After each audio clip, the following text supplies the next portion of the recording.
এই স্ক্ৰীণতে ফটো এখন দেখাই দিছোঁ। নিশ্চয় আপোনালোকে এই ফটোখন চাই গম পাইছে যিটো ঘটনা ঘটি গ'ল ৰাজস্থানত।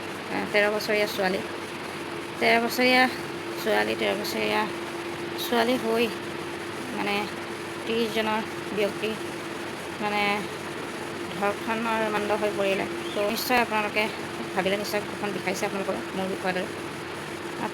মই যি ভাবিছোঁ আজি এই ছোৱালীজনীৰ লগত 13 বছৰীয়া ছোৱালীজনীৰ লগত 30জন ব্যক্তিয়ে ধৰ্ষণ কৰিলে আৰু এনেকুৱা এটা অৱস্থা কৰিলে।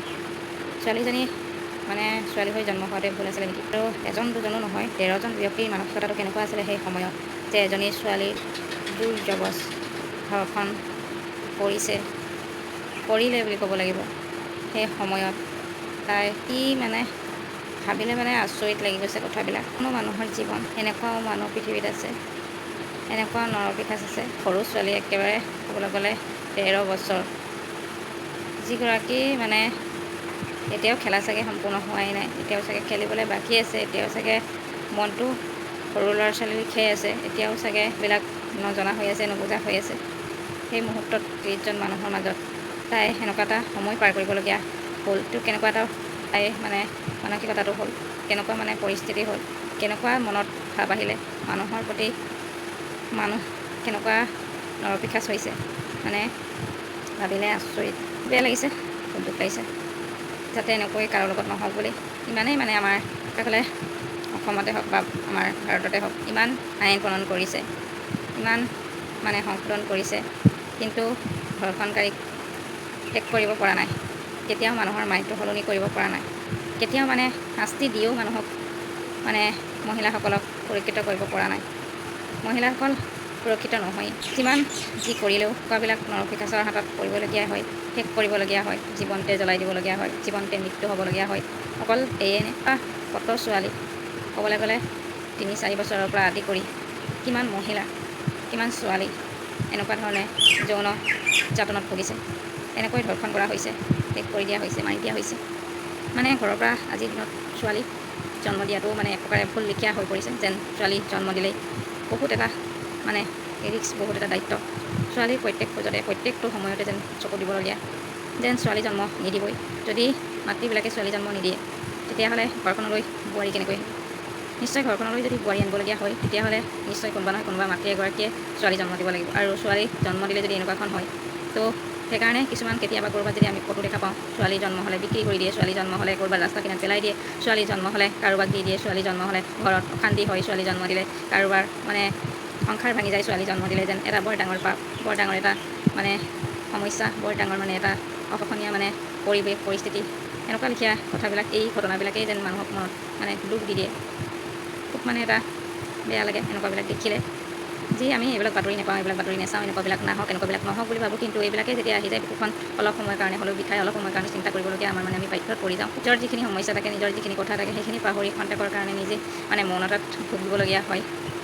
মানে এটা সময়ত নিজক নিজে এনেকুৱাও লাগে যেন ক'ৰবাত নহয় ক'ৰবাত আমি নিজে নিজক হেৰুৱাই দিওঁ এনেকুৱাবিলাক ঘটনা পৰিঘটনা দেখিলে।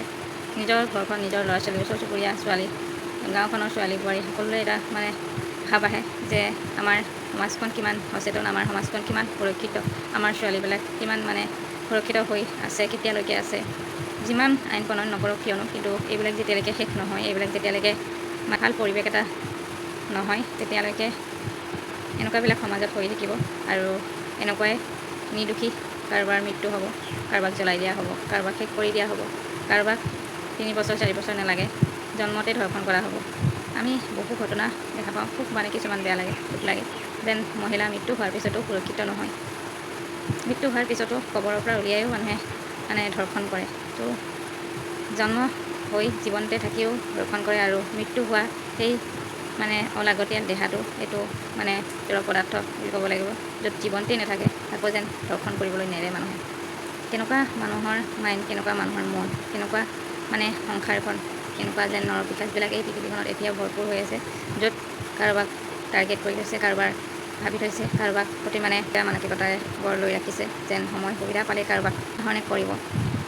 তো আমাৰ সুৰক্ষিত নাই মহিলাসকলৰ, নাই ঘৰত, নাই বাহিৰত, নাই গাঁৱত, ক'বলৈ গ'লে আমাৰ ছোৱালী বোৱাৰীবিলাকক এনেকৈতো জীৱনতে জীয়াই নিব লাগিব। সেয়েহে নিজৰ ল'ৰা ছোৱালী সকলোৰে আছে, অকণমান ল'ৰা হওক ল'ৰাক কেনেকৈ আমি গাইড কৰিব লাগে বা ছোৱালী হওক ছোৱালীক আমি কেনেকৈ গাইড কৰিব লাগে আমি খুব সচেতন আৰু সজাগ হ'ব লাগে, যাতে আমি ল'ৰাই হওক বা ছোৱালীয়ে হওক সদায় যাতে সুৰক্ষিত হৈ থাকে, যাতে আপোনাৰ ল'ৰাও কোনো ধৰণে ভুল কৰিব নোৱাৰে বা আপোনাৰ ছোৱালীও যাতে এনেকুৱা ধৰণে বিপদত নপৰে, তাৰ কাৰণে আমি সদায় চেষ্টা কৰিব লাগে, যাতে এইবিলাক এনেকুৱা মানে নিকৃষ্ট কাণ্ড কৰিবৰ কাৰণে এনেকুৱা ধৰণে মানসিকতা গঢ় লোৱা, এনেকুৱা ধৰণে মানসিকতাত ভুক্তভোগী হোৱা, এনেকুৱা ধৰণে মানসিকতা কাৰোবাৰ প্ৰাণ যোৱা, কাৰোবাক বলিদান দিয়া, কাৰোবাক বলি কৰি লোৱা, কাৰোবাক এইবিলাক ঘটনাত যাতে আমি সকলোৱে চকু দিব লাগে। যদি এইবিলাক আমি নকৰোঁ নিশ্চয় কেতিয়াবা নহয় কেতিয়াবা আপুনি মই ভাবি থকা ধৰণেই গোটেই গাঁওখনৰ লগতে আমাৰ গোটেই পৰিয়ালবিলাকতে বৃদ্ধি পাব। আমি অকল আইনখন হ'ল আইনখন বনালে চৰকাৰৰ দায়িত্ব এইবুলি যদি আমি ভাবি থাকোঁ, নিশ্চয় আমাৰ ওচৰত থকা আমাৰ সম্পৰ্কীয়, আমাৰ ওচৰ চুবুৰীয়া, আমাৰ কাৰোবাৰ নিজৰ ছোৱালী আমি হেৰুৱাবৰ কাৰণে প্ৰস্তুত হৈ থাকিব লাগে। কাৰণ যদি আমি নিজেই সচেতন নহওঁ, সজাগ নহওঁ, আপোনাৰ মোৰ ল'ৰা ছোৱালীক যদি আমি আমাৰ ধৰণে নিশিকাওঁ, তেতিয়াহ'লে এনেকুৱাবিলাক ঘটনা ঘটিয়ে থাকিব। তো চাওঁ এই 30জনৰ পিকাচক এনকাউণ্টাৰ কৰে নে কি কৰে, নে তেওঁলোকক ফাঁচি মানে দিয়ে, এতিয়া এইখিনি চৰকাৰৰ ওপৰতে যাব। কাৰণ তেওঁলোকে কি ইয়াৰ পৰা ডিচিশ্যন ল'ব। এই 13 বছৰীয়া ছোৱালীজনী 30জন ব্যক্তিয়ে দলবদ্ধভাৱে ধৰ্ষণ কৰিলে, তাৰ আইনী ব্যৱস্থা কি হ'ব, তেওঁলোকক কেনেকুৱা ধৰণে দণ্ড দিব, তেওঁলোকক কেনেকুৱা ধৰণে মানে দণ্ডিত কৰিব, তাৰ ওপৰতে মূল কথাখিনি আহিব। ঠিক আছে, আজিলৈ ভিডিঅ'টো ৰাখিছোঁ।